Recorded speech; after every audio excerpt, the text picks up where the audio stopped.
দুর্গা পুজোর আগে আমি আর আমার মা যা করি। ছাতা ভালো লাগে না। পুজো চলে আসলো, আমার এখনো স্মুথনিং করা হলো না, থ্রেডিং করা হলো না, ফেসিয়াল করা হলো না। এদিকে আমার নেকু বান্ধবীরা সব পার্লারের ট্রিটমেন্ট করানো হয়ে গেছে। দূর, নেল পলিশি পরি বসে বসে কি আর করবো। নেই, ওই কালো মুখ আর পরিষ্কার হবে না ঘষাঘষি করে, ওর থেকে ঘরটা ঘষে পরিষ্কার করতো দেখি। সামনেই তো পুজো নাকি।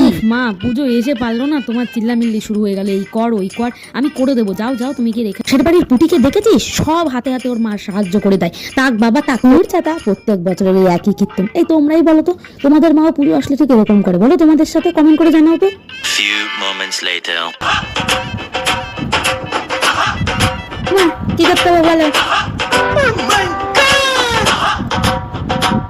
সকাল 12টায় বেরিয়ে বিকেল 5টায় এসে জিজ্ঞেস করছে, মা তোমার সব কাজ হয়ে গেছে? জানোয়ার মেয়ে, একদিকে নাকি আমার কাজ পছন্দ হয় না, আর একদিকে কাজ করি না বলে সে আমারই বেশি কথা শোনায়, ভালো লাগে না।